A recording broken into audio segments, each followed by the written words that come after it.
Hello guys, welcome back to our YouTube channel engineer mind. तो जैसा कि आप लोगों को पता है कि बीटीएससी जूनियर इंजीनियर का जो रिक्रूटमेंट प्रोसेस चल रहा था 4-5 साल से, तो वो हाई कोर्ट में जा कर के फिर से कैंसिल हो गया था। उसका रिजल्ट भी कई बार पब्लिश किया गया था और लास्टली ये हुआ कि हाई कोर्ट ने फिर से नियुक्ति प्रक्रिया को शुरू करने के स्टार्ट करने का ऑर्डर दिया। तो फिर से जो बिहार टेक्निकल सर्विस कमीशन है, तो उसमें जितने भी जूनियर जिनकी वैकेंसीज आई थी सिविल, इलेक्ट्रिकल, मैकेनिकल की वेरियस डिपार्टमेंट में, तो सबकी नियुक्ति प्रक्रिया को रद्द करना पड़ा था। तो हाईकोर्ट ने बोला कि फिर से आप नियुक्ति प्रक्रिया स्टार्ट कीजिए। और गवर्नमेंट ने अभी कुछ दिन पहले जो कैबिनेट का मीटिंग हुआ था उसमें यह डिसीजन लिया और बहुत सारे अमेंडमेंट किया। और बोला गया था कि जो रिक्रूटमेंट प्रोसेस होगा वो अब merit based, merit marks weightage पे नहीं होगा, और अब डायरेक्ट जो होगा वो रिक्रूटमेंट प्रोसेस एग्ज़ाम कंडक्ट कराया जाएगा और उसमें से कुछ परसेंटेज जो है वो कॉन्ट्रैक्ट वाले को दिया जाएगा। तो क्या क्या अमेंडमेंट हुआ है, गजट में प्रकाशन हो गया है, गजट प्रकाशित कर दिया गया है, और इसमें से पूरा रिक्रूटमेंट प्रोसेस के बारे में डिटेल्स दिया गया है, कैसे क्या क्या होगा, एक एक करके हम लोग डिस्कस करेंगे। इससे पहले आपसे रिक्वेस्ट है कि अभी तक आपने हमारे चैनल इंजीनियर माइंड को सब्सक्राइब नहीं किया है तो चैनल को सब्सक्राइब कर लो, वीडियो अच्छा लगे तो लाइक कर दो और शेयर कर दो, ताकि इंजीनियरिंग जॉब से रिलेटेड जितनी भी जॉब अपडेट्स हो वो सबसे पहले आप तक आसानी से पहुँच सके। और जैसे ही वैकेंसीज आएगी बीटीएससी जेई की, तो मैं आपको ज़रूर बतलाऊँगा। हालांकि जितनी भी जॉब अपडेट्स होती है इंजीनियरिंग जॉब से रिलेटेड वो मैं आपको ज़रूर बतलाता हूँ। तो आपसे रिक्वेस्ट है कि चैनल को सब्सक्राइब कर लो और वीडियो अच्छा लगे तो लाइक कर दो और शेयर कर दो, क्योंकि जितनी भी स्टडी मटेरियल भी है झारखंड जेई की, जेएसएससी जेई की, या फिर बीपीएससी एई की, या जेपीएससी एई की, जनरल इंजीनियरिंग या फिर ब्रांच पेपर, वो सब हमारे चैनल पे धीरे धीरे कवर कराया जा रहा है और बहुत सारे वीडियो लेक्चर अवेलेबल भी है। तो आप जा कर के आसानी से प्लेलिस्ट में देख सकते हैं। तो यहाँ पर अब हम लोग बात करेंगे कि जो 7 मार्च को कैबिनेट की मीटिंग थी, तो उसमें बहुत सारा निर्णय लिया गया है और उसमें नियमावली जो है बीटीएससी जेई की, बिहार टेक्निकल सर्विस कमीशन की, उसमें संशोधन किया गया है। तो चलिए अब हम लोग देखते हैं क्या क्या संशोधन किया गया है। तो आप यहाँ पर देख सकते हैं कि इसमें दिया गया भारत संविधान के अनुच्छेद 309 के परंतु के अधीन प्रदत्त शक्तियों का प्रयोग करते हुए बिहार के राज्यपाल बिहार अवर अभियंत्रण और सैनिक यांत्रिक विद्युत संवर्ग में भर्ती एवं सेवा शर्तों को विनियमित करने हेतु निम्नलिखित नियमावली बनाते हैं। तो संक्षिप्त नाम, विस्तार एवं प्रारंभ। तो ये जो है किससे रिलेटेड है, यह नियमावली बिहार अवर अभियंत्रण और सैनिक यांत्रिक विद्युत संवर्ग नियमावली 2023, Bihar subordinate engineering civil mechanical electrical cadre rule 2023 कही जा सकेगी। इसका विस्तार संपूर्ण बिहार राज्य में होगा। यह तुरंत के प्रभाव से प्रवृत्त होगी, मीन्स अब लागू हो गया। इस नियमावली में जब तक कोई बात, विषय या संदर्भ के प्रतिकूल न हो, सरकार से अभिप्रेत है, बिहार सरकार विभाग से अभिप्रेत है, बिहार सरकार के वैसे विभाग, जल संसाधन विभाग, लघु जल संसाधन विभाग, पथ निर्माण विभाग, भवन निर्माण विभाग, ग्रामीण कार्य विभाग, लोक स्वास्थ्य अभियंत्रण विभाग, नगर विकास एवं आवास विभाग, योजना एवं विकास विभाग, जिनके नियंत्रणाधीन संबंधित कनीय अभियंता, जूनियर इंजीनियर जिसको बोलते हैं, और सैनिक यांत्रिक विद्युत का संवर्ग हो, नियुक्ति प्राधिकार से। तो कौन कौन से डिपार्टमेंट में वैकेंसीज थी वो आपको बतला देते हैं एक बार फिर से, इसमें हिंदी में दिया गया है।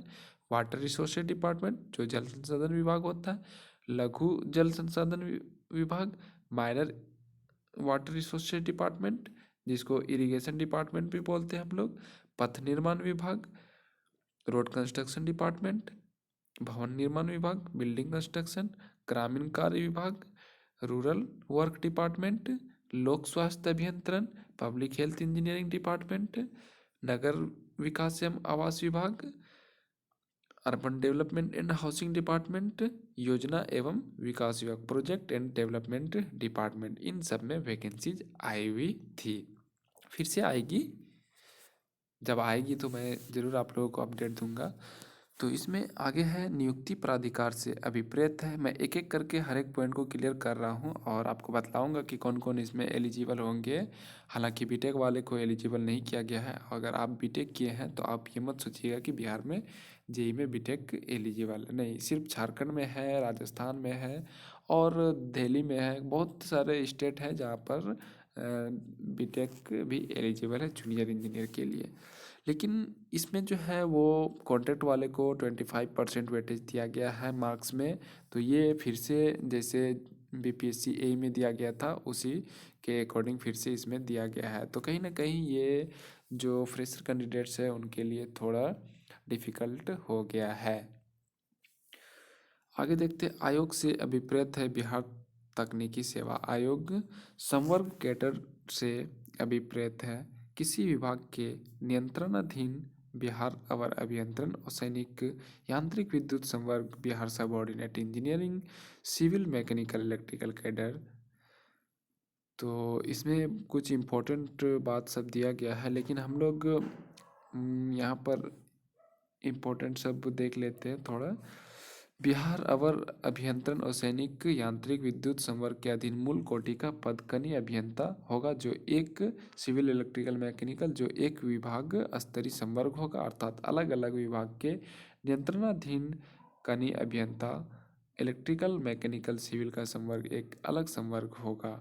स्वीकृत बल, इस संवर्ग का स्वीकृत बल समय समय पर सरकार द्वारा विनिश्चित किया जाएगा।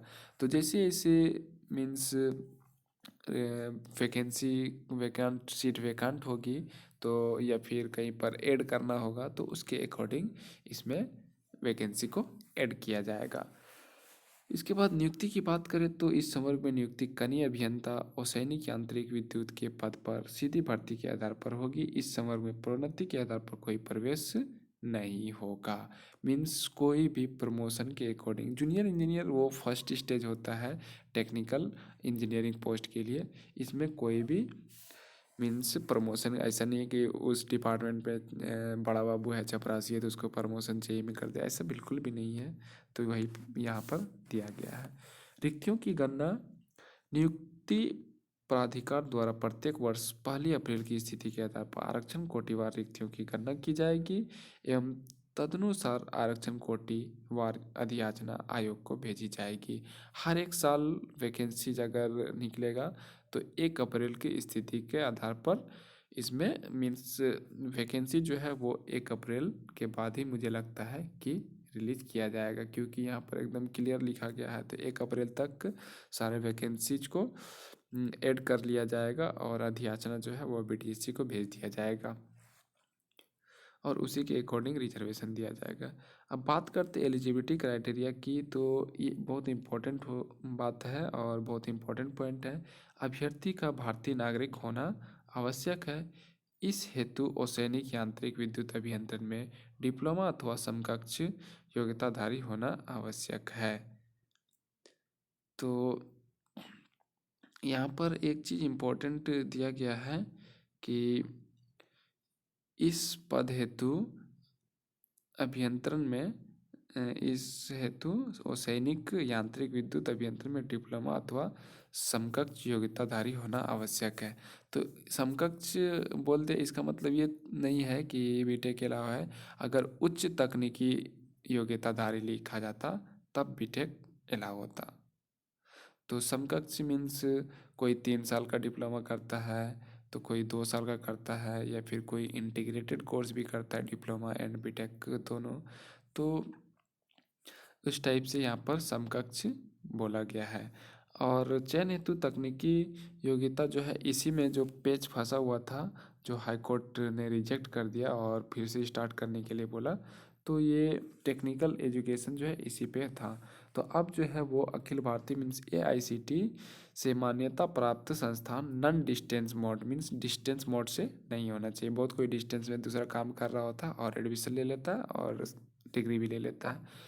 तो सिविल इलेक्ट्रिकल मैकेनिकल इंजीनियरिंग में डिप्लोमाधारी अथवा समकक्ष योग्यता प्रासंगिक विषय में अखिल भारतीय तकनीकी शिक्षा परिषद नई दिल्ली द्वारा निर्गत approval process handbook diploma in engineering and technology के अंतर्गत डिप्लोमा के समकक्ष घोषित पाठ्यक्रम। तो यहाँ पर बोला गया है कि AICTE से जो मान्यता प्राप्त इंस्टीट्यूट है उससे अगर आप डिप्लोमा किए हैं तो आप इस फॉर्म को अप्लाई कर सकते हैं। या फिर दूसरा दिया गया है कि UGC से मान्यता प्राप्त संस्थान से भी अगर आप डिप्लोमा करेंगे तो आप एलिजिबल होंगे। या फिर डीम्ड यूनिवर्सिटी से, लेकिन सारे कोर्स जो है वो डिस्टेंस से नहीं होना चाहिए, रेगुलर होना चाहिए, तभी आप इस फॉर्म को अप्लाई कर सकते हैं। मिनिमम एज क्राइटेरिया की बात करें तो 18 साल होना चाहिए। और अगर आप संविदा पे कार्य किए हैं, मीन्स कॉन्ट्रैक्ट बेसिस पे, तो आपको छूट दिया जाएगा, चाहे वो स्टेट गवर्नमेंट में हो या फिर सेंट्रल गवर्नमेंट में हो। चयन की प्रक्रिया ये इंपॉर्टेंट हो जाती है। सिलेक्शन प्रोसेस की बात करें तो जूनियर इंजीनियर और सैनिक यांत्रिक विद्युत संवर्ग के मूल कोटि कनीय अभियंता सिविल इलेक्ट्रिकल मैकेनिकल के पदों पर नियुक्ति हेतु चयन आयोग द्वारा एतदर्थ आयोजित प्रतियोगिता परीक्षा में प्राप्त अंक एवं संविदा के आधार पर किए गए कार्य की अधिमानता के आधार पर प्राप्त अंक के योग की गणना की जाएगी। तो यहाँ पर बोला गया है कम्पिटिटिव एग्जाम होगा, प्रतियोगिता परीक्षा में जितना मार्क्स आएगा उसी के बेसिस पे आपका मेरिट लिस्ट आएगा और फिर आपको सिलेक्शन दिया जाएगा। इसके बाद एक इम्पॉर्टेंट पॉइंट है और बहुत ही मीन्स बुरी खबर है उन लोगों के लिए, फ्रेशर कैंडिडेट्स के लिए, कि यहाँ पर हर बार जो टेक्निकल एग्जामिनेशंस हो रहा है उसमें से हर एक बार कुछ ना कुछ प्रॉब्लम हो जाता है, चाहे JEE का हो या AE का हो, कि जो एक्सपीरियंस कैंडिडेट है कॉन्ट्रैक्ट पे उसको वेटेज दिया जाएगा। तो संविदा के आधार पर समान पद पर किए गए कार्य की अधिमानता के लिए बिहार सरकार या बिहार सरकार के अधीन किसी उपक्रम निगम निकाय प्राधिकार स्वशासी निकाय के कार्यालय में किए गए कार्य अनुभव मान्य होगा तथा संविदा के आधार पर किए गए कार्य की अधिमानता के लिए बिहार राज्य में अवस्थित केंद्र सरकार या केंद्र सरकार के अधीन किसी उपक्रम निगम या निकाय प्राधिकार स्वशासी निकाय के कार्यालय में किया गया कार्य अनुभव भी मान्य होगा। सेंट्रल गवर्नमेंट का भी अगर कोई स्कीम है और उसमें अगर कॉन्ट्रैक्ट में आप वर्क किए हैं तो उसमें भी आपको वेटेज दिया जाएगा कॉन्ट्रैक्ट बेसिस पे। संविदा के आधार पर कनीय अभियंता और सैनिक यांत्रिक विद्युत के पद पर कार्य करने का अनुभव रखने वाले अभ्यर्थी जो इस संवर्ग में भर्ती की अर्हता पूरी करते हैं को चयन में इस नियम के उप नियम 4 के अनुसार अतिरिक्त अंक देकर अधिमानता दी जाएगी। तो 75% का मार्क्स जो होगा वो क्या होगा, आपका लिखित परीक्षा होगा, मीन्स 75 नंबर का आपका रिटन एग्जाम होगा। आयोग द्वारा आयोजित लिखित परीक्षा में प्राप्त अंकों की अधिमानता परीक्षा के अंक की अधिमानता की गणना के लिए परीक्षा में प्राप्त अंकों के प्रतिशत में 0.75 से गुणा कर प्राप्त किया जाएगा।